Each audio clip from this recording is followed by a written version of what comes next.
Hormuz കടലിടുക്കിൽ ഇറാന്റെ വിലക്കുകൾ ലംഘിച്ചുകൊണ്ട് മറികടക്കാൻ ശ്രമിച്ച കപ്പലിന് നേരെ ഇറാന്റെ IRGCയുടെ കടുത്ത ആക്രമണം. അവരുടെ സ്പീഡ് ബോട്ടുകൾ, ഗൺ ബോട്ടുകൾ ഉപയോഗിച്ചുകൊണ്ടാണ് ആക്രമണം നടത്തിയത് എന്നാണ് പറയപ്പെടുന്നത്.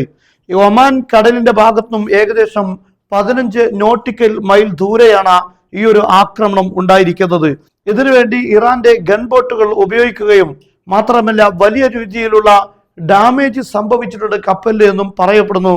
ഈ സ്പീഡ് ബോട്ടുകളിൽ കേവലം ഗണ്ണുകൾ മാത്രമല്ല പോർട്ടബിൾ മിസൈലുകളും ഇതിൽ ഉപയോഗിക്കുന്നു എന്നുകൊണ്ട് തന്നെ കപ്പലുകളുടെ പ്രധാനപ്പെട്ട ചില കേന്ദ്രങ്ങളെ ആക്രമിക്കാൻ ഇതിന് സാധിക്കും. അത്തരത്തിലുള്ള ഒരു ശക്തമായ ആക്രമണമാണ് ഇപ്പോൾ ഉണ്ടായിരിക്കുന്നത്.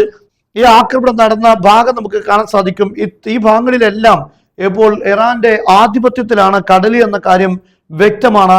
മാത്രമല്ല ഇത്രയും ദൂരെ സഞ്ചരിച്ചുകൊണ്ടാണ് ഈ ഗൺബോട്ടുകൾ ഈ ആക്രമണത്തിന് തയ്യാറായത് എന്നത് മറ്റൊരു പ്രധാനപ്പെട്ട കാര്യമാണ്. അതേസമയം ഇറാൻ ഇപ്പോൾ ശക്തമായ രൂപത്തിലുള്ള ഒരു അണ്ടർഗ്രൗണ്ട് മിസൈൽ സ്റ്റോറേജിന്റെ വീഡിയോ പുറത്തുവിട്ടിരിക്കുകയാണ്. ഈ മിസൈൽ സ്റ്റോറേജ് ഇപ്പോഴും ഇറാന്റെ ആയുധ ശേഖരങ്ങൾക്ക് ഒന്നും സംഭവിച്ചിട്ടില്ല. വലിയ രീതിയിൽ ആക്രമിക്കാൻ ഇറാൻ തയ്യാറാണ്.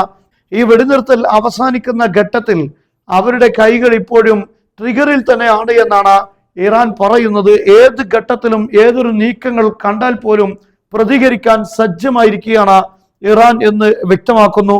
ഇവിടെ ലോഞ്ചറുകൾ, ധാരാളം ലോഞ്ചറുകളും അതുപോലെ തന്നെ മിസൈലുകളും എല്ലാം ഇവിടെ നമുക്ക് കാണാൻ സാധിക്കും. വലിയ രൂപത്തിലുള്ള മിസൈൽ സ്റ്റോറേജുകൾ, അതുപോലെ ഡ്രോൺ സ്റ്റോറേജുകൾ, ഇതെല്ലാം ഈ വീഡിയോയിൽ ഇറാൻ റിലീസ് ചെയ്ത അവരുടെ ഔദ്യോഗിക ചാനൽ ഇപ്പോൾ റിലീസ് ചെയ്ത വീഡിയോയിലാണ് ഇങ്ങനെ നമുക്ക് കാണാൻ സാധിക്കുന്നത്. ഇവിടെ എല്ലാം കാണുന്നത് ഡ്രോണുകളാണ്. അതോടൊപ്പം ഇവിടെ മിസൈൽ ലോഞ്ചറുകളിലാണ് ഈ മിസൈൽ നിൽക്കുന്നത്. അമേരിക്ക ലോഞ്ചറുകൾ പലതും തകർത്തു എന്ന് പറയുമ്പോഴും വലിയ രീതിയിലുള്ള മിസൈൽ സ്റ്റോറേജ് അതുപോലെ തന്നെ ലോഞ്ചറുകളും ധാരാളം ഉണ്ട് എന്നാണ് ഇറാൻ ഈ വീഡിയോയിലൂടെ സൂചിപ്പിക്കുന്നത്.